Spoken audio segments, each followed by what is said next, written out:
Bonsoir, bonsoir à tous. Alors on est donc dimanche soir et aujourd'hui on reçoit Jean Clarac.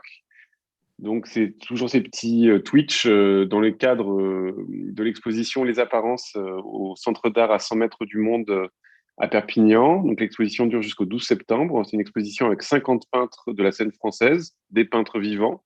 Et donc c'est une joie de pouvoir parler avec eux de peinture. Et donc aujourd'hui, enfin la semaine dernière on a parlé avec Mireille Blanc. La semaine prochaine, on parlera avec un autre peintre qui s'appelle Simon Pasieka. Et aujourd'hui, donc c'est Jean Clarac, un jeune artiste très beau de 30 ans. Et Jean, je te laisse te présenter. Bonsoir Thomas, bonsoir Nils, bonsoir tout le monde. Merci pour l'invitation. Moi, je suis super content de participer à l'expo. Je suis peintre, j'ai 30 ans, j'ai fait les Beaux-Arts de Paris, j'étais diplômé en 2017. Et voilà. Et ben, on va commencer à regarder ton travail avec la première image, qui est un tableau qui est un peu ton chef-d'œuvre, j'ai l'impression, en sortant des Beaux-Arts de Paris. Voilà, donc je te laisse en parler un petit peu, puis après, moi, j'aurai quelques trucs à dire, parce que voilà. Ça, c'était un tableau que j'ai fait pour mon diplôme aux Beaux-Arts de Paris. Qui est daté de 2017. C'est un format qui est un peu inhabituel. Depuis 2017, j'ai fait qu'un seul format équivalent, là, cet hiver. Ça s'appelle The View from an Apartment. C'est le titre d'une photo très connue de Jeff Wall, qui est un artiste qui est un artiste qui m'influence et que j'aime beaucoup. C'était un tableau que j'ai beaucoup aimé faire et qui était un peu un moment de ma pratique de peintre. C'était vraiment un tableau, comment on dit, une sorte de tableau assez qui devait un peu être un aboutissement d'une recherche sur la photographie, sur un commentaire sur la peinture, sur comment le monde nous apparaît, comment on construit notre rapport un peu sur les concepts qui structurent notre vision du monde.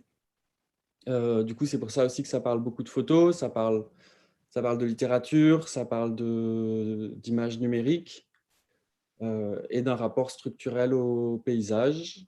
Et après, c'est sûr que formellement, ça emprunte beaucoup à la photographie, mais ça emprunte aussi à la peinture ancienne et surtout flamande qui traverse de façon générale beaucoup mon travail. Donc voilà, c'est un tableau qui est assez représentatif, je crois, en tout cas d'une période. Et moi, je l'avais vu donc je crois que tu as été félicité, il était exposé aux Félicités des Beaux-Arts. Et j'avoue que j'avais été déjà complètement convaincu par la toile. Et après, je me suis dit, tiens, voilà un peintre, parce qu'en fait, ça se voit pas beaucoup dans la reproduction, mais dans la fenêtre, il y a une ombre qui est dessinée, qu'on devine comme ça très subtilement au milieu du paysage. Et donc, ça doit être ton ombre ou ton reflet, le reflet du peintre.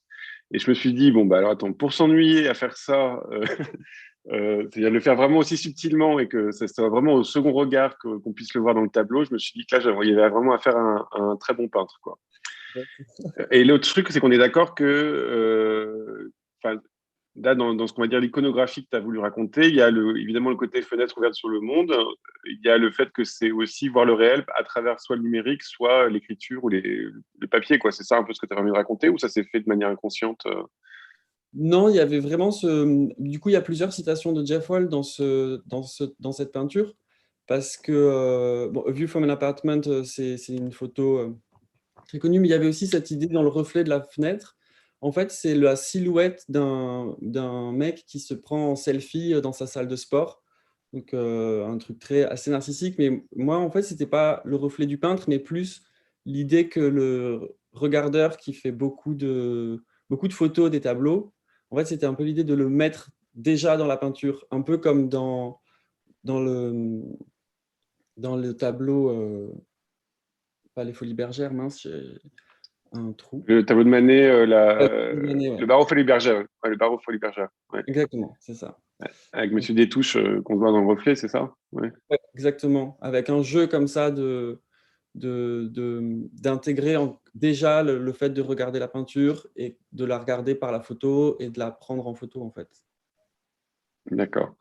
Et le truc que je me demandais, c'est ce tableau-là, c'était un peu. Toi, tu as d'autres tableaux que tu as fait pendant les Beaux-Arts que tu aimes, ou c'était vraiment genre, le tableau qui ressort de ton cursus aux Beaux-Arts Ben, après, moi, j'avais trouvé ça assez intéressant au moment où on passe le diplôme. J'ai quand même l'impression que les beaux-arts, c'est quelque chose où on se remet beaucoup en question, on nous pousse un peu dans nos limites, on nous fait faire des échanges, des stages, tout ça. Et quand même, quand j'avais vu mon diplôme de fin d'année, je m'étais dit, mais c'est pas possible, je suis resté 6 ans aux beaux-arts, et en fait, je fais toujours le même tableau. Et notamment, avec celui-là, j'avais l'impression en fait, de l'avoir déjà fait en première année, de façon peut-être Hmm. maladroite, mais il y a quand même quelque chose, pas parce que dans ce tableau-là, et dans ce que j'ai voulu faire quand j'ai passé mon diplôme, il y avait vraiment cette idée de contrôler ce que la peinture raconte et de contrôler le contenu de la peinture. Et en fait, je m'étais quand même rendu compte que ça nous échappe quand même beaucoup. Donc, c'est un tableau que j'aime bien, mais euh, ça m'arrive de faire des tableaux que j'aime bien quand même, Bien sûr. heureusement. Et l'autre question que je me pose, parce que voilà, donc ça, c'est vraiment le tableau après tes études. Toi, tu as vécu comment les Beaux-Arts? Parce que justement, moi, je raconte beaucoup le fait que moi j'ai 10 ans de plus que toi et c'était une génération qui a vécu les Beaux-Arts de manière très difficile. Parce qu'encore une fois, faire de la peinture, c'était pas du tout évident dans ces périodes-là. Et j'ai l'impression que vous êtes votre génération de trentenaires, ça a été beaucoup plus accessible, beaucoup plus facile, Ouais. beaucoup plus joyeux. Ouais. Bah, le truc, moi, instinctivement, moi, je suis né à Bayonne, je viens du Pays Basque. Et j'avais essayé plusieurs beaux-arts. Et en fait, je ne sais pas exactement comment, à 19 ans, j'ai pu avoir cette idée, mais je me suis dit, le seul endroit où on va me laisser tranquille, je me souviens d'avoir passé, par exemple, les beaux-arts de Lyon. Et on m'a dit, ah ouais, c'est bien ce que vous faites, on vous accepte, mais est-ce que vous êtes prêt à tout oublier? Et en fait, je me Mm. suis dit, où est-ce que je vais pour faire de la peinture un peu tranquillement et qu'on ne m'empêche pas de faire ce que je veux, qu'on me pousse, qu'on me questionne, mais qu'on m'interdise pas des trucs. Donc, je suis allé aux Arts de Paris et après, j'étais chez Philippe Cognier, puis après chez Tim Heitel. Donc, tout en haut des Beaux-Arts, tout au fond, tout caché. Et j'ai quand même eu. J'ai adoré les Beaux-Arts. Je me suis amusé comme un fou. J'ai trouvé que c'était sublime. J'ai vraiment profité de la beauté de cette école. Mais j'étais caché quand même. J'étais dans mon coin, je ne montrais pas trop. Ok. J'ai pas été Alors, à la conf. Voilà. ouais, on va passer à l'image suivante. Ouais. Donc, je te laisse la commenter. Donc là, on est déjà beaucoup plus petit dans le format, parce que ça fait 14 fois 31,5 cm. Ouais, c'est un format un peu panoramique. Là, ce qui m'intéressait, c'est que, en fait, j'ai quand même toujours regardé l'estampe japonaise, que je trouve ça sublime. Et ça, c'est un type de peinture japonaise dont l'âge d'or, c'est vers le XVIIIe siècle, et qui sont des paravents qui représentent Kyoto, mais Kyoto dans le détail, c'est-à-dire tout Kyoto, les quartiers impériaux, les quartiers de marchands, les quartiers de prostitution, les gens où est-ce qu'ils vivent, et aussi le rapport à la campagne. Donc il y a la ville et la campagne, un truc assez impressionnant. Et du coup, moi, ce qui m'a intéressé dans ce tableau, c'était d'essayer de faire un dialogue qui soit vraiment dans le dialogue et pas juste des emprunts formels. J'essayais de faire un pont entre l'histoire de la peinture occidentale et l'histoire de la peinture euh, asiatique. Et du coup, j'ai pris un biais qui est en fait de faire un pont par une perspective cavalière.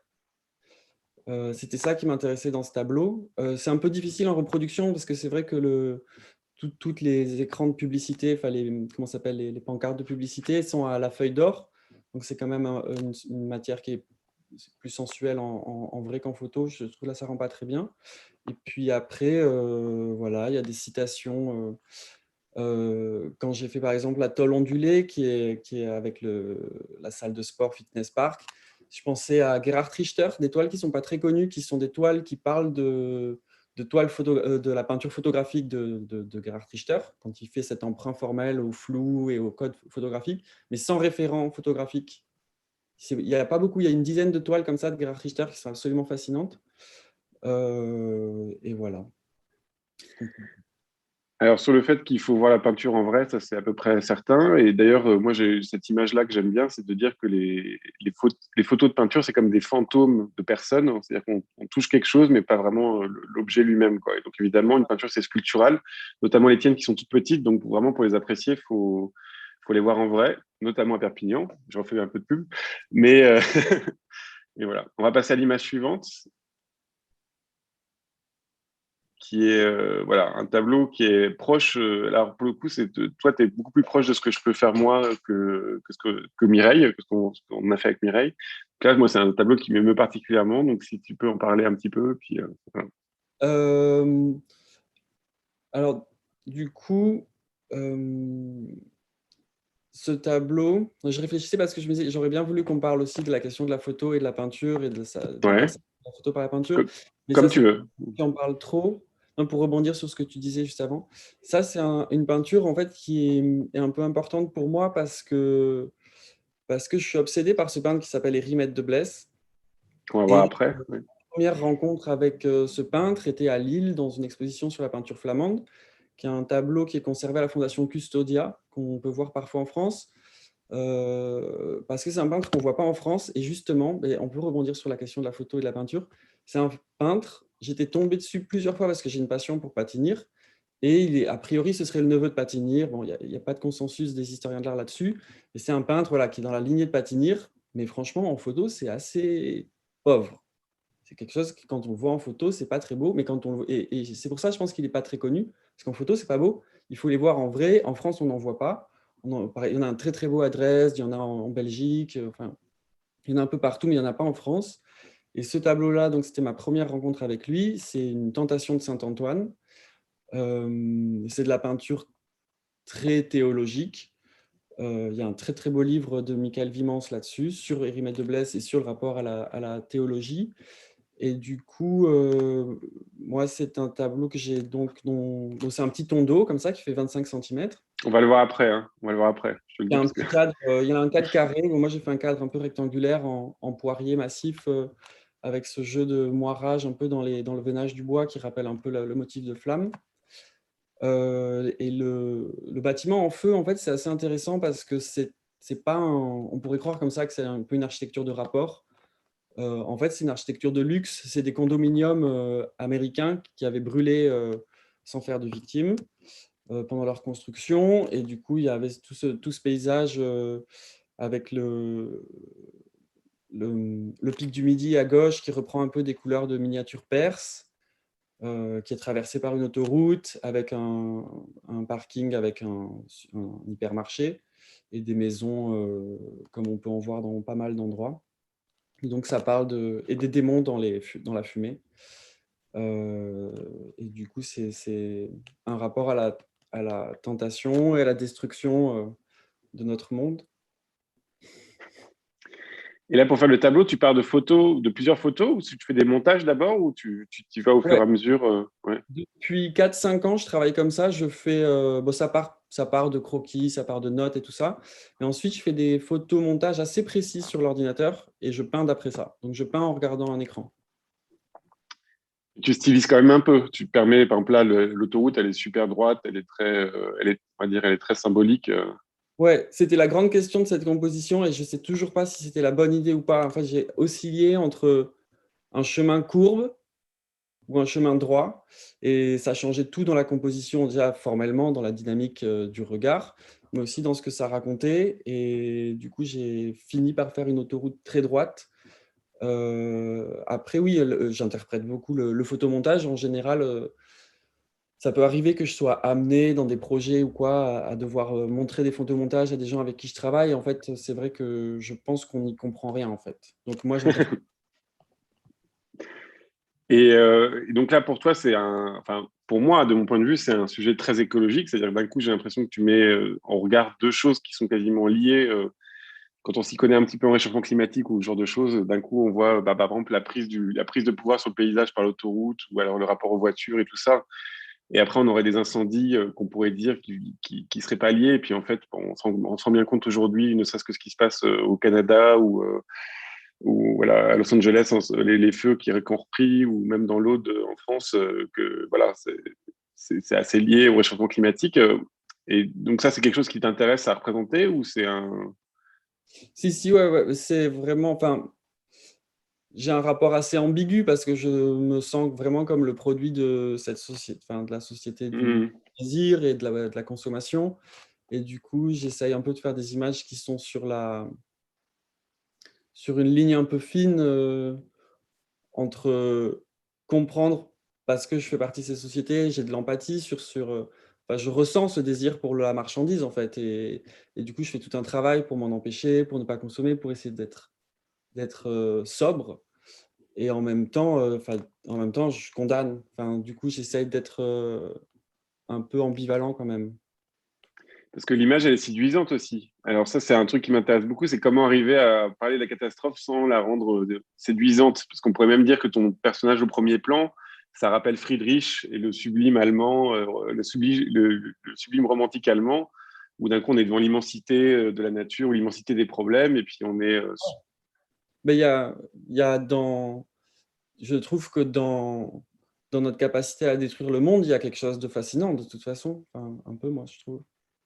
Et non, sur bien les sûr. autoroutes, en fait, au moment où j'ai fait ce tableau, je me suis intéressé à des livres qui ont été publiés par les Allemands en France, pendant la Seconde Guerre mondiale sur la vision, parce que du coup, il y avait les Américains qui commençaient à faire des autoroutes très rationnelles, très droites, et les Allemands ont développé des autoroutes qui étaient censées épouser le paysage et inspirer le peuple allemand.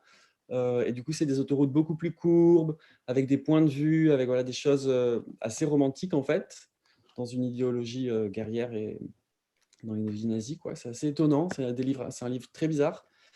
Et, euh, et c'est un peu pour ça, du coup, quand même, que j'ai fait cette ligne droite. C'est plus à l'américaine, quoi. Oui, parce qu'en fait, au final, c'est cette idéologie-là qui est efficace. Et la séduction du tableau, c'est-à-dire le fait qu'il soit tout petit, que ce soit quelque chose de précieux comme ça, moi, c'est un sujet qui m'intéresse beaucoup, hein, parce que c'est comment tu articules justement le fait que tu montres quelque chose de dévasté, d'en train d'être dévasté, et le fait de faire un objet séduisant qui est quand même une œuvre d'art, d'un point de vue classique, on pourrait dire que toute œuvre d'art se doit d'être séduisante, mais justement, comment tu arrives à articuler les deux, c'est un truc auquel tu te poses la question ou tu fais ce que tu Ben, veux, puis...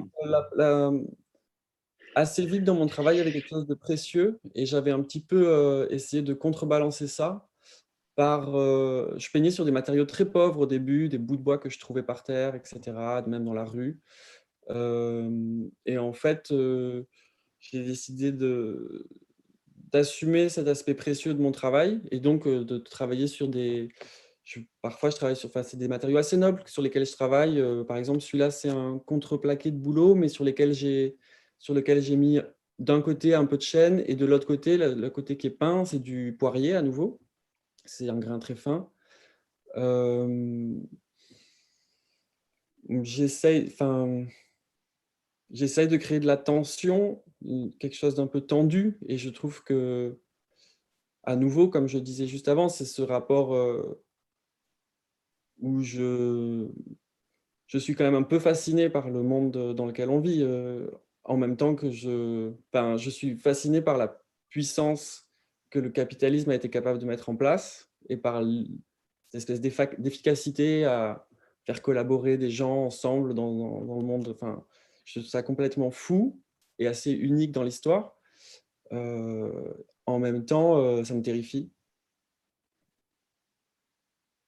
Ok. On va passer à l'image suivante, qui est une image de vitesse aussi d'ailleurs. Ouais, voilà. Alors qui est encore plus petite, parce que ça fait 4 sur 4,7 cm. Alors j'ai vu des photos de toi sur Instagram où tu étais avec une moto. Je sais pas si tu fais de la moto ou pas. Enfin, comme dans le tableau, il y a un tableau euh, à Perpignan où il y a une moto aussi, un motard. Je me suis dit que c'est quelque chose qui te plaisait ou pas. Enfin, voilà. Euh, Du coup, enfin, enfin, les histoires de moto, en fait, à partir du moment où, à la fin des Beaux-Arts, j'ai davantage accepté de perdre un peu le contrôle sur ce que je représentais. J'ai laissé rentrer plus d'instinct et enfin non, plus d'autobiographie. Et les motos, c'était quelque chose que je voyais dans le Lot, d'où est originaire ma mère. Euh, et les jeunes, ils sont tous en motocross. Et en fait, j'ai commencé à vouloir travailler sur cette histoire de mobilité dans les zones rurales et de mobilité dans les classes populaires. Et en fait, je me suis retrouvé face à face à des gens qui se auto-représentaient pas. Et en fait, j'ai commencé à découvrir quelque chose, par contre, que je ne connaissais pas, qui était la motocross dans les banlieues. Et pour le coup, eux, ils avaient une capacité à s'auto-représenter très forte, notamment par la culture du clip et par la musique. Et du coup, c'est ça qui m'a intéressé. Donc, et je travaillais jamais en série, mais pour le coup, là, j'avais fait une série de plusieurs peintures qui traitaient de cette idée d'avoir dans une classe populaire, de récupérer de la liberté, et notamment récupérer de la liberté dans l'espace par cette culture-là. La Lamborghini Rose, qui a ce tout petit tableau qui mesure 5 cm, enfin un peu moins de 5 cm sur 4, qui s'appelle Crépuscule. C'est exact. Et en fait, dans la pompe à essence, c'est censé être une matière réfléchissante, je sais pas, comme de l'inox ou je sais pas quoi, et on voit un crépuscule qui serait dans notre dos. Et cet objet qui est la Lamborghini, qui sont ces voitures américaines qui sont à la base une marque de tracteur qui a été faite par des gens qui adoraient les voitures de course. Et en fait, moi, je trouve ces voitures sublimes. Et en même temps, je sais pas, je crois que ça vaut 500 000 euros. Et du coup, je trouve que ça représente bien cette fin du monde, dans la grande pompe, quoi. Fin du monde, grande pompe. C'est comme les Tesla. Ouais. Ouais, enfin, c'est encore pire, non, que les Tesla? Oui, oui, c'est pire, c'est pire. Ouais. Moi, j'y connais rien en voiture, donc je peux pas. Ouais, j'y connais rien non plus, c'est juste, Mais, voilà, mais les après, Lamborghini. en même temps, ce qui est intéressant, c'est que tu le fais à l'échelle minuscule, qui pourrait être l'échelle presque d'une petite voiture d'enfant, quoi. C'est-à-dire que tu aurais pu faire aussi une voiture taille réelle. Je pense il y avait l'homme Fous, là, un peintre de chez Templon, il avait fait quasiment presque un tank taille réelle, tu vois. Ouais. Donc là, d'un coup, tu la miniaturises beaucoup, quoi. Donc c'est quand même un geste aussi de. Ah, bah, j'aurais pas osé la faire en grand parce que déjà, Hmm. l'objet se veut séduisant. Et alors en plus, enfin, je trouve qu'en le miniaturisant, comment on dit, ça bloque une partie de la séduction, je trouve. Enfin, en tout cas, du côté tape à l'œil. Hmm. Alors, on va passer je crois que c'est le dernier tableau. Donc ça, c'est le plus grand tableau de la Tanner Expo chez Sultana. Donc là, pour le coup, on retrouve presque le format du premier tableau qu'on a vu, avec une composition aussi dense, ce que je trouve très appréciable. Donc, Donc ouais, ça c'est un tableau que j'ai fini récemment, en février. Là, il était exposé, la peinture était fraîche, c'était un cauchemar. Du coup, ça s'appelle Dichotomia et c'était un tableau. Enfin, c'est un tableau que j'ai voulu. Enfin, l'idée de la dichotomie, c'est pas un concept qui est très efficace pour vraiment comprendre le monde, mais c'est quand même un concept qui est super utile pour appréhender les choses dans le quotidien. Et du coup, ce que j'ai voulu représenter, c'est ces deux garçons qui parlent de leur rapport au monde et qui parlent de leur futur. C'est vrai que moi, ce qui m'intéresse dans la figure du jeune homme entre 18 et 25 ans, c'est cette non-détermination, en fait. Même si des capacités qu'on peut avoir, on peut faire des choses géniales ou on peut passer à côté de certaines choses ou quoi. Ce qui est intéressant, c'est quand on est en plein potentiel. Et donc là, ce qui m'intéressait, c'était un peu cette idée de, de choix qu'on a à cet âge-là. En fait, j'ai mis en haut à droite, j'aime bien un peu mettre tes clés de lecture, soit dans les titres, mais aussi cacher des clés de lecture. Pour moi, la clé de lecture, c'est les deux livres qui sont en haut à droite. Il y a un livre de science-fiction de Isaac Asimov. C'est le 5e tome du cycle des fondations, qui est un livre que j'avais lu, je sais pas, quand j'étais un jeune adolescent, vers 13 ou 14 ans. Et à droite, et que j'ai relu pour faire le tableau, quand même. Et à droite, c'est The Fountainhead de Ayn Rand. En français, c'est La source vive. Et du coup, c'est ces deux écrivains russes, migrés aux États-Unis, un peu à peu près à la même période, qui vont développer deux visions du monde que je trouve assez intéressantes de mettre en relation. Ayn Rand, c'est un peu c'est un peu le livre de chevet des libertariens, l'humain héroïque, l'individu héroïque, la puissance de changer le monde, d'imposer des idées aux autres. Tandis que Isaac Asimov, c'est complètement différent. Je me souviens quand j'avais 13 ans et que j'ai lu ce livre, ça m'a même terrifié. Je veux pas, c'est pour ceux qui l'ont pas lu, je veux pas tout gâcher, mais il y a quand même à la fin, en fait, une forme de communisme organique dans son livre qui m'avait terrifié à l'époque et en fait qui aujourd'hui m'intéresse beaucoup, où c'est vraiment l'effacement de l'individu vers un super-organisme que moi je mets un peu en relation avec l'idée de la forêt. Voilà, en gros. Et quand tu parles d'effacement d'individu, ça m'intéresse aussi dans ta manière de pratiquer la peinture, parce que tu as une manière de peindre qui pourrait être, alors qui est très premier degré, enfin, qui me paraît pas du tout singer les anciens, mais il y a quand même quelque chose de l'ordre de la continuité dans ta peinture, c'est-à-dire qu'elle pourrait, évidemment qu'on voit que c'est un sujet contemporain, mais il y a aussi un traitement qui peut être, qu'on pourrait dire classique ou traditionnel, dans le sens où c'est pas forcément l'endroit, c'est pas d'exister dans la touche, quoi. C'est ça que je veux dire, par rapport à d'autres peintres contemporains. Ouais. Oui, alors ça, la touche, c'est assez... quand j'étais aux Beaux-Arts, j'avais décidé que je voulais pas de touche parce que au XXe siècle, la touche, ça c'était un peu, ça a été un peu conceptuellement mis en avant comme justement représenter son individu, enfin, comme une expression individuelle. Mmh. Et c'était un peu pour ça que j'avais voulu vraiment essayer de ne pas avoir de touche. En fait, au final, je crois qu'on reconnaît T'as un bien style, oui, c'est bien moi. sûr. Ouais. Et du coup, c'était un peu ouais, cette idée-là à la base, mais il y a aussi la matérialité de la photographie que je cherche. Et souvent, je fais des rapprochements avec la photographie par l'encadrement. Je cite les codes de l'encadrement photographique. Euh, D'ailleurs, pour l'anecdote, j'avais participé à une foire à Londres et il y avait Rihanna qui était passée devant mes tableaux, qui avait dit que c'était des très jolies photos. Et ça, c'est c'est mon anecdote préférée. Euh, mais du coup, je pense que quand même, sur la technique, c'est pas du tout une technique classique. J'ai un peu lu de la technique, je me suis intéressé à des gens qui connaissaient bien la technique, mais en fait, je trouve que c'est tellement compliqué de trier le grain de livret, de savoir vraiment comment. Enfin, donc c'est une technique en fait qui est assez simple. Je peins très très simplement. Je peins très simplement, le plus simple possible. Après il y a de la forme classique. Il y a des citations de forme classique, des emprunts à Cranach, des emprunts à Patinir. Là, à part Patinir et Cranach, je vois pas grand monde là. Mais enfin, il y a toujours des citations formelles qui accentue cet aspect. Bon, je pourrais te répondre que c'est très dur déjà de peindre simplement, hein. C'est déjà très fort. Non, mais j'y arrive pas du tout. Enfin, ça finit quand même par craqueler. Enfin, je veux dire, c'est la cata, mais Ça faut pas trop le dire. c'est justement pour ça.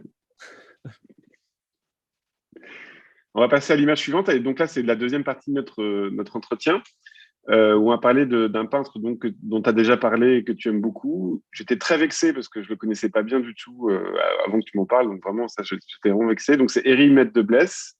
En français, il a un autre nom c'est Henri Blesse. Voilà, j'ai Ouais, trouvé ça. on trouve plein de noms. Voilà.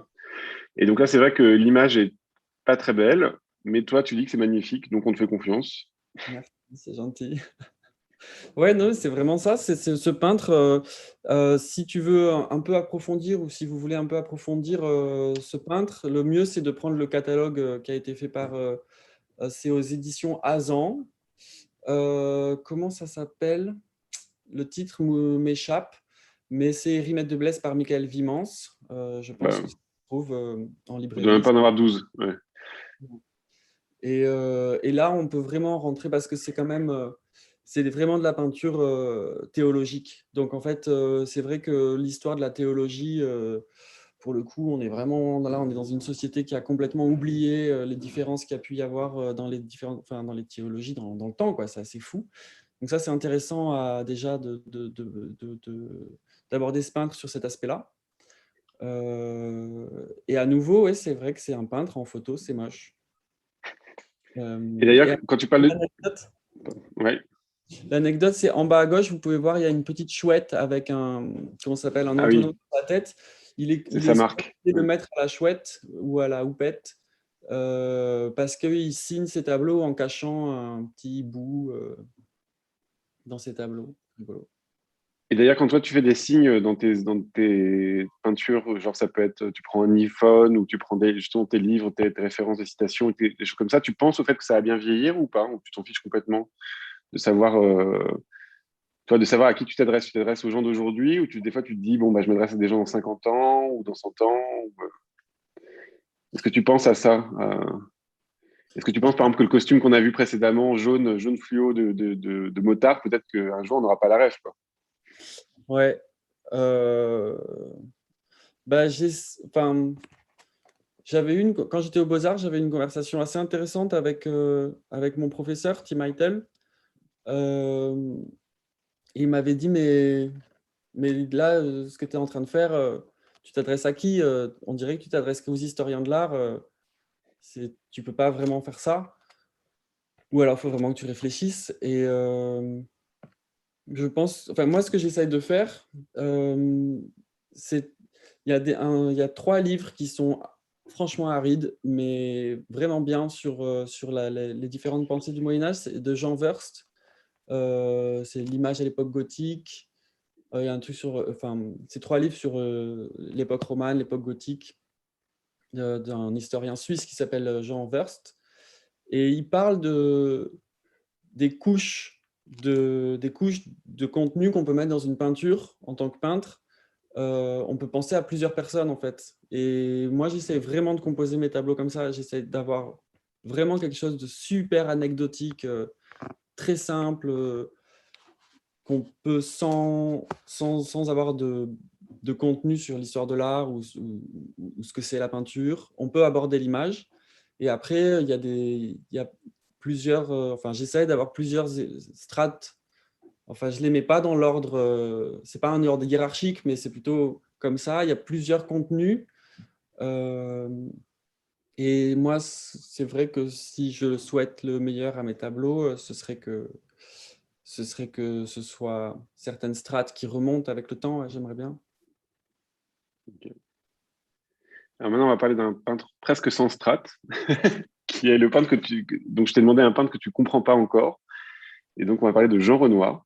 Donc, je te laisse, pas Jean Renoir, de Pierre-Auguste Renoir, pardon. Donc, le fils, pas le père. Et non, le père, pas le fils, justement. Donc, c'est le. Voilà. Pas le cinéaste. Ouais, bah, je comprends pas, quoi. Non, mais après, il y a un ou deux tableaux de la joie de vivre et tout ça, tu sais, avec les canotiers et tout ça, ça fonctionne. Je veux dire, c'est ce truc un peu fin 19e, début 20e qui a du charme. Ça a du charme, je comprends, mais je sais pas, enfin, j'ai l'impression qu'on essaye de me vendre du chocolat, quoi. Je comprends pas du tout. Je trouve ça, genre, vraiment laid. Vraiment, je passe à côté, quoi. Mais je me dis toujours qu'en fait, un jour, on comprend pas, puis un jour, on finit par rentrer par une petite porte dans l'œuvre de quelqu'un. Bah, de fait, le côté boîte de chocolat, c'est aussi dû au fait qu'il a été justement extrêmement popularisé, que nous, on le vient après, quoi. C'est-à-dire qu'on voit pas Ouais. l'événement que ça a été de peindre comme il a peint à son époque. Alors, j'ai choisi ce tableau-là parce qu'il y a une exposition en ce moment qui est jusqu'au 19 juillet au musée de l'Orangerie, Avec où Magritte. voilà, on découvre ce tableau est dans l'expo et on découvre un Magritte avec une touche Renoir qui est un peu étonnant. Ce qui est d'autant plus étonnant, c'est que les tableaux sont très collectionnés par Jeff Koons. Donc, il y a beaucoup de tableaux de Jeff Koons dans l'exposition. Ah ouais? Voilà, ouais, ouais. Donc, c'est des tableaux de Magritte, un peu bande dessinée, un peu Walt Disney. Voilà, c'est intéressant à voir. Mais de Et toute façon, puis, c'est ça que tu dis, c'est qu'il faut toujours remettre les choses dans leur contexte parce que ouais, bah, pour essayer de rentrer, quoi. Voilà, ouais. oui, parce que Magritte, en fait, quand il a fait ça, c'était contre Breton, contre certains aspects du surréalisme. Et c'est sûr que si un jour j'arrive à trouver le bon bouquin pour rentrer sur l'œuvre de Renoir, sans doute que ça va me permettre d'apprécier. Alors, je t'avais mis de côté une petite citation que j'adore. Enfin, moi, j'ai des problèmes aussi avec Renoir, mais je pense que voilà, peut-être en vieillissant, on va trouver ça plus joyeux et plus simple. Mais il y a une citation que j'aime beaucoup de lui et que j'aimerais bien te lire, c'est euh, quels êtres admirables que ces Grecs, leur existence était si heureuse qu'ils s'imaginaient que les dieux, pour trouver leur paradis et aimer, descendaient sur la terre. Oui, la terre était le paradis des dieux. Voilà ce que je veux peindre. Ça, je trouve ça assez joli. Je sais pas Ouais. ce assez émouvant. Mais Beau. bon, Ouais. t'as pas l'air convaincu. Si, c'est beau. C'est intéressant. Euh, bon. Et on va passer à ton deuxième conseil, qui est donc un catalogue qui t'a influencé. Alors, attends, je ne sais plus où on en est, mais on va voir. Bah, voilà, oui, donc ça, c'est le livre qui a nourri ta pratique. Donc, c'est Savoir secret de David Hockney, qui est un livre qui aujourd'hui est plus en vente en français, qui est encore en vente en anglais. Voilà, malheureusement, il est épuisé. Mais je te laisse en parler. En fait, c'est marrant parce que David Hockney, c'est vraiment euh, quelqu'un dont on me parle souvent quand on me parle de mon travail. Euh, et c'est quelqu'un dont je me suis tenu très très loin jusqu'à en fait la fin des Beaux-Arts. Donc en quatrième année, quand il a fallu euh, faire un mémoire de fin d'études, j'ai choisi ce livre. Et en fait, à ce moment-là, il y avait l'exposition à Beaubourg. Donc je suis vraiment rentré, et puis j'ai lu une biographie. Mais je suis vraiment rentré dans son œuvre à ce moment-là. Et en fait, mon mémoire de fin d'études, c'était à partir de ce livre, d'autres lectures. Donc en fait, je ne parlais pas vraiment de ce livre. Enfin, c'était le fil conducteur de mon mémoire, mais moi, je parlais d'autres livres que je lisais à partir de ça, sur la question de, de la photographie, en fait, et de la projection dans l'histoire de l'art et notre rapport à notre connaissance du monde par la photographie, l'histoire de la photographie dans le journalisme. Enfin, j'ai essayé voilà, de comprendre la révolution que ça a pu être de l'apparition de la photo. Il y a des choses vraiment intéressantes à ce sujet, je trouve. Oui, alors, et l'autre truc qui a quand même libéré beaucoup de choses avec ce livre, enfin, notamment moi, ça m'a libéré là-dessus, c'est le fait qu'avant la photographie, les peintres utilisaient des optiques, quoi. Ouais. Et que donc, il y a tout un jeu comme ça, alors, que certains historiens d'art veulent pas voir, mais parce qu'ils aiment pas le côté, le côté de la fabrique, mais il y a quand même un côté artificiel, donc il présente plein de choses, plein de jeux optiques, plein de choses comme ça. Et l'autre chose qui est très belle dans ce livre, moi je trouve, alors, j'aime bien faire ça parce que d'un coup ça fait un peu de télé-shopping. Je sais pas si on voit. C'est, il va faire des mises en page complètement intelligentes. Donc, franchement, il y a dans aucun livre d'art, dans aucun autre livre d'art. Donc là, par exemple, c'est Dürer en noir et blanc. Et là, c'est une photo de feuille en noir et blanc pour montrer l'aspect photographique de Dürer, quoi. Donc Ouais. voilà, il y a des effets de. Je montre une autre parce qu'après, c'est un peu ridicule, ça marche pas bien en fait mon système. Mais c'est Mais j'aimais vraiment bien. Mais voilà, ça c'est voilà, je trouve que c'est des mises en page comme ça de livres. On a envie d'avoir des livres comme ça plus. Donc là, par exemple, c'est au même moment les Italiens et les Flamands et ils comparent juste les visages pour avoir le niveau de figuration à une même époque, quoi. C'est des ouais. choses toutes simples, mais voilà, je trouve que c'est quand même une invention et une générosité incroyable de sa part, sachant que je vois bien justement que par rapport à quand tu parles de référence ou de choses comme ça, bah, clairement David Hockney il n'est pas là-dedans, il est plus dans quelque chose de l'ordre des apparences ou de la superficialité du monde par rapport à la profondeur de ton rapport à l'histoire de l'art et des choses comme ça, quoi, je pense. Ouais. Bah, après, enfin, pour moi, c'est vraiment un livre de peintre. Enfin, Ouais. c'est fait par un peintre. En plus, il y a un dépliant dedans où il a fait ce qu'il appelle le grand mur. Enfin, enfin, il faut vraiment lire le livre, c'est vraiment passionnant, où il montre qu'en fait, dans son studio, il a mis des reproductions. En haut, il met le nord, en haut, il met le sud, c'est-à-dire à peu près la Hollande, à peu près l'Italie. Mm. Il y a des datations comme ça, et il dit, mais qu'est-ce qui se passe en 1420 en fait? C'est pas possible, quand on met tout ça ensemble, on se rend compte qu'en 1420, il y a un truc brutal. Et après, voilà, il a sa théorie. Et c'est vraiment. Moi, ce qui m'avait assez fasciné, bon, c'était pas dans ce livre-là, mais c'était donc dans mon mémoire suite à ça. Je trouve hyper intéressant de se dire que Vermeer, il était collectionné par les Hollandais depuis toujours, depuis le XVIIe siècle, il a toujours été collectionné et jamais été oublié. C'était avec Peter de Hoek et tout ça. Et c'est un historien de l'art français qui avait émigré pour des raisons politiques en Hollande au milieu du XIXe siècle, qui connaissait la photo, puisqu'il avait été à Paris quand Daguerre avait inventé la photo. Il connaît la photo, il va en Hollande, il voit Vermeer, et il dit, ça, c'est un prince de la peinture. Enfin, parce qu'en fait, quand on parle à un peintre aujourd'hui, tout le monde dit que Vermeer, c'est un des plus grands peintres de l'histoire.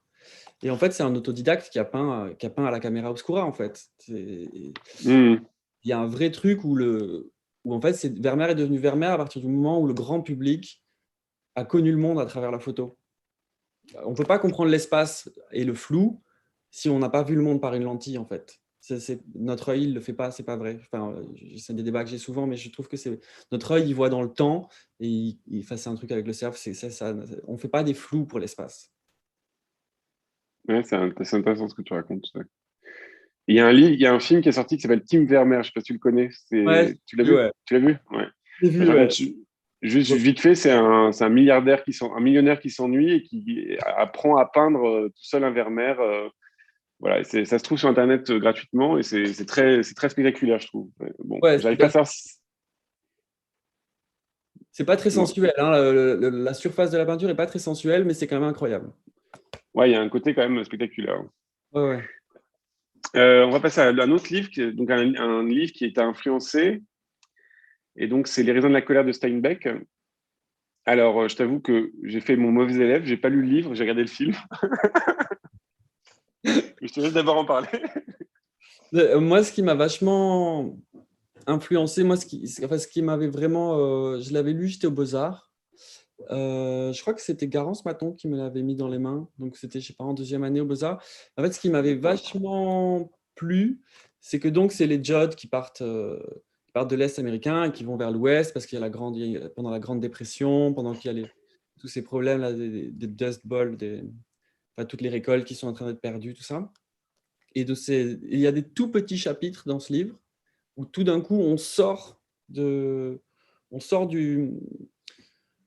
micro, enfin du microscope sur les Judds et on regarde ce qui se passe sur les grands mouvements qui traversent les États-Unis. C'est de tout petits chapitres, mais il y en a plusieurs.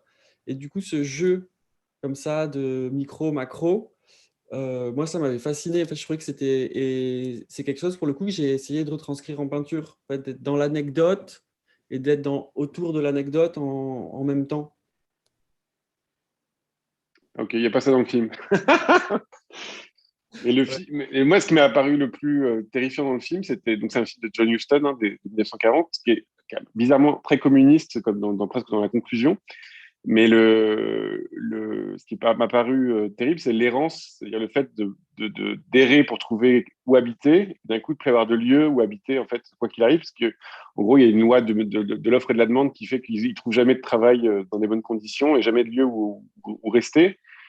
Et il y a quand même, bon là, pour le coup, c'est lié au réchauffement climatique et toutes ces histoires-là, mais j'avais vraiment cette impression-là que, bah voilà, c'était où est-ce que nous, on allait habiter dans un monde qui était qui était tout le temps hostile, quoi. Il y avait quelque chose comme ça qui. Mais peut-être pas dans le livre, que c'est dans le film. Hein. Enfin, on attend des grands mouvements de migration dans les 50 ans à venir, quoi. Des centaines de millions de personnes qui vont devoir bouger, donc c'est sûr qu'il y a un vrai pont. Ben ça, c'est l'ONU qui dit ça, alors de manière très raisonnable, en parlant de 250 millions de réfugiés climatiques, mais en plus en Indonésie. Enfin bon, voilà, c'est une question aussi de comment on s'organise. Bon. Donc maintenant, on va passer à une chose beaucoup plus souriante, parce que le temps passe, et on va passer à une peintre qui t'intéresse. Donc je t'ai demandé une peintre contemporaine qui t'intéresse, et alors là, moi, je vais dire, je ne connaissais pas du tout non plus. Donc je te laisse en parler, c'est Alexandra Noël. Alexandra. Ah, j'ai Ouais. mis Alexandre, je suis désolé, j'ai mis Alexandre. Voilà. C'est une peintre qui est née en 89. Moi, j'avais découvert son travail à Los Angeles. C'est des formats très équivalents aux miens, c'est tout petit. Il y a quelque chose, d'assez rêche dans sa matière et d'un peu cannibale dans ses sujets, je trouve, qui m'avait beaucoup fasciné. On a pu la voir à Paris, je ne sais plus quand, chez Friedman Fitzpatrick, je ne sais plus, en 2018, un truc comme ça. Donc, c'est une peintre américaine de Los Angeles, mais qu'on peut voir quand même. Et je sens au-delà de l'échelle, je sens dans les sujets quelque chose beaucoup plus surréaliste, beaucoup plus cannibale, beaucoup plus inquiétant que mon travail, mais je m'étais senti très proche. Voilà. Et tu la connais personnellement? Non. Ok. Bon, moi, Voilà. je m'excuse. I'm sorry because I made Alexandre, but not Alexandra. I'm so sorry. Sorry.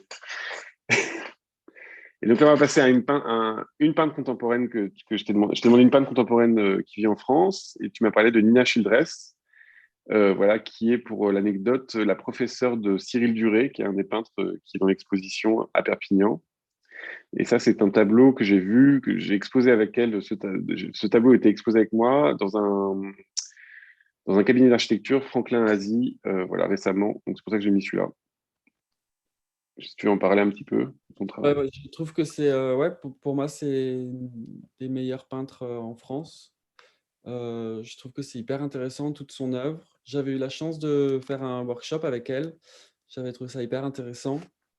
Elle a un parcours qui est très riche à partir des années 80. Elle est devenue professeure aux Beaux-Arts de Paris, mais après que j'en sois sorti. Donc, j'ai pas eu la chance de travailler avec elle. Et j'aurais beaucoup aimé. Je pense que c'est quelqu'un de très exigeant intellectuellement, mais qui aussi fait une peinture. Je veux dire, même quand elle fait les bad painting, good painting, enfin, les deux sont très très bien, quoi. Je veux dire, c'est vraiment intéressant. Euh, c'est vraiment un travail que dès que on peut en voir, ouais, je cours voir. D'accord. Et tu l'avais vu avec l'exposition à la Fondation Cartier? Ouais. T'as une petite pensée ou...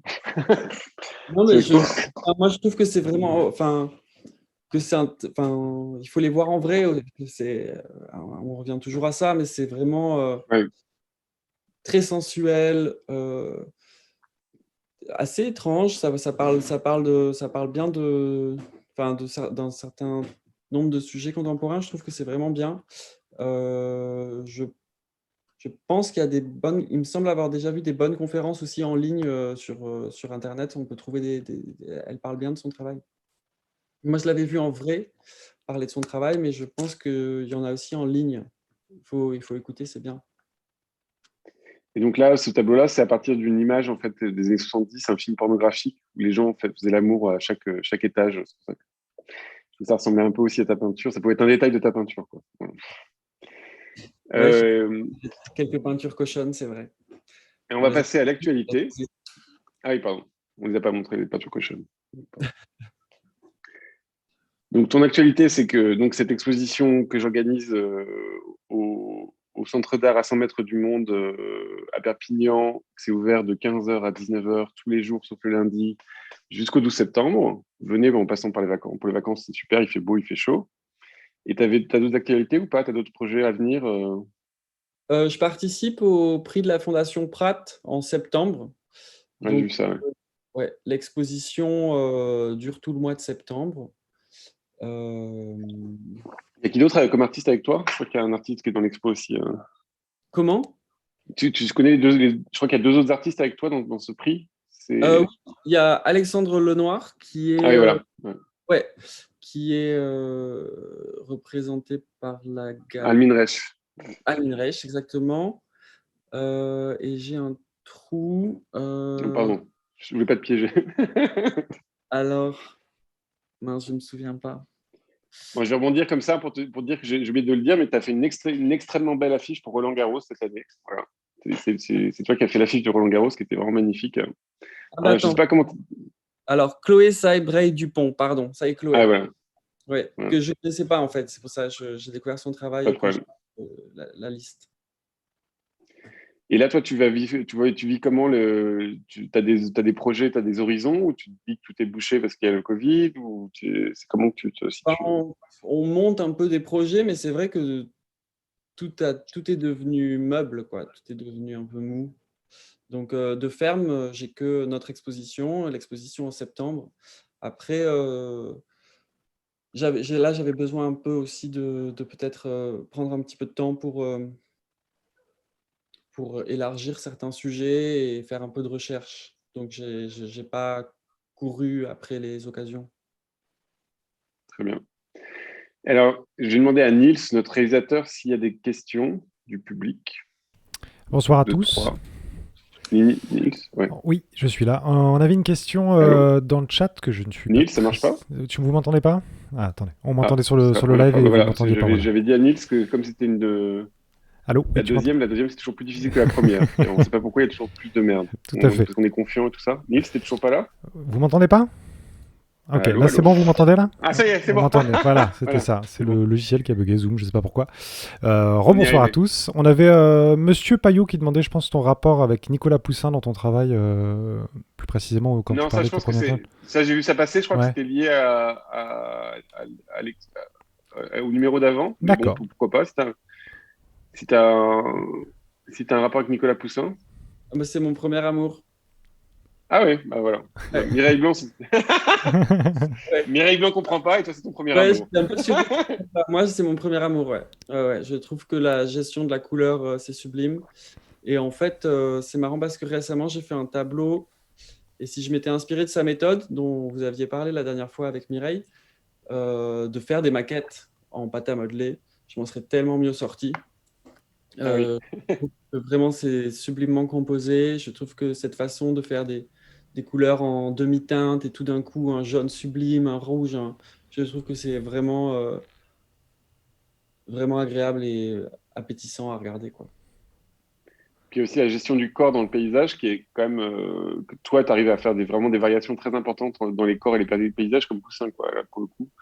Il y a finalement peu de peintres qui jouent comme ça, à faire des proportions presque cinématographiques dans le paysage, enfin des jeux comme ça. Oui, c'est ben, c'est comme vous le disiez la semaine dernière, c'est une peinture assez littéraire, la peinture de Poussin. Du coup, on va avoir T'as d'autres questions, Nils? oui, une autre question Ouais. de Monsieur Payot.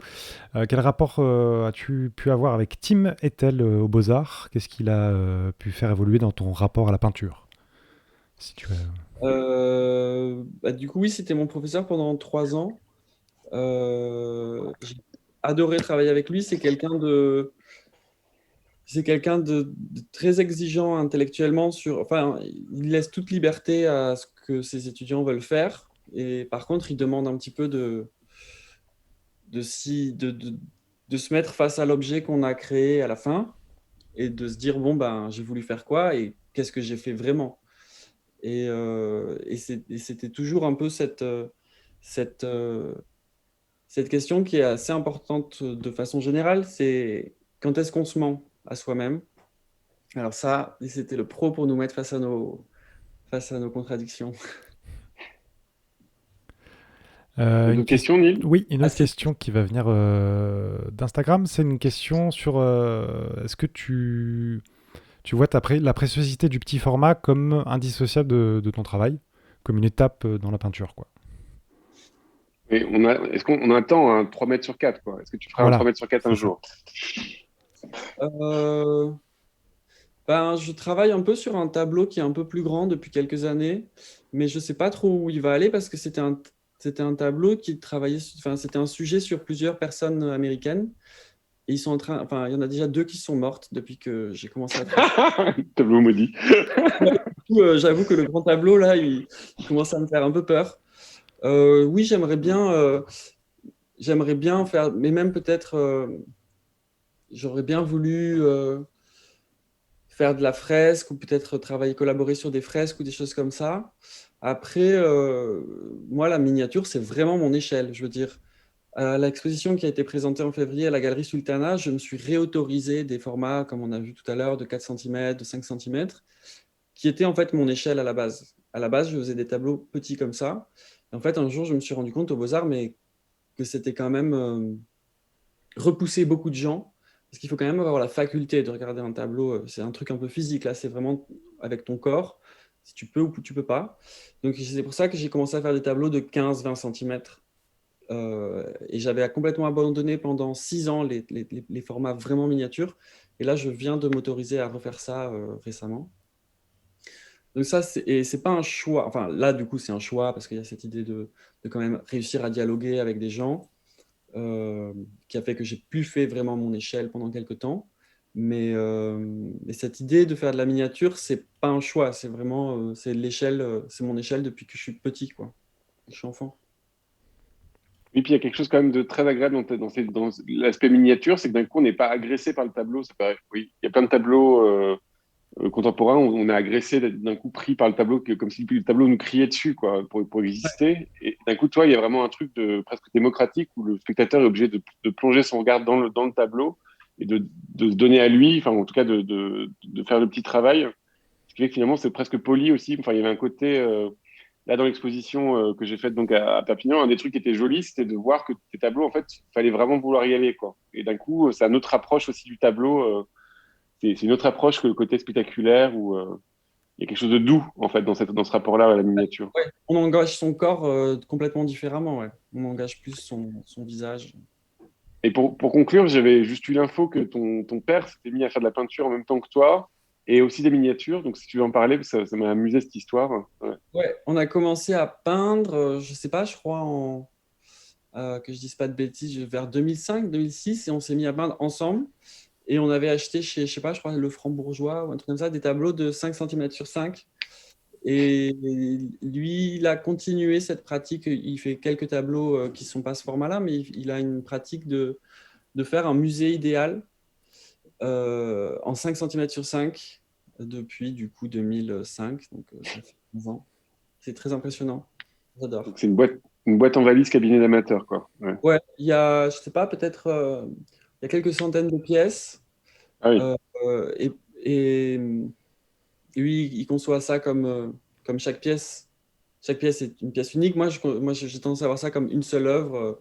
Et je trouve que ce serait assez beau de les voir tous sur une ligne dans un white tube. J'adorerais qu'on fasse D'un ça. mètre. Tous en ligne d'un mètre. Un tout Bon, petit. bah, voilà, ouais. Eh ben, on va se laisser là. Merci beaucoup d'avoir suivi Jean. Merci Jean de ta Merci. présence et de ta générosité. Je crois que c'était assez intéressant. Oui. La semaine dernière, j'avais des problèmes de cheveux. Aujourd'hui, j'ai des problèmes de peau. Je suis rouge écarlate. On ne sait pas pourquoi, mais c'est comme ça. Peut-être demain, dans le prochain épisode, je vais m'améliorer. Et donc, le prochain épisode, ça sera avec Simon Pasieka, dimanche prochain, encore en direct à 21h. Et donc, la vidéo YouTube sera postée dans la foulée, là, ce soir, la vidéo avec Jean. Merci beaucoup, Jean. Beaucoup Thomas. Merci Nils. Merci. Merci à tous d'être là. Merci. Merci, Nils.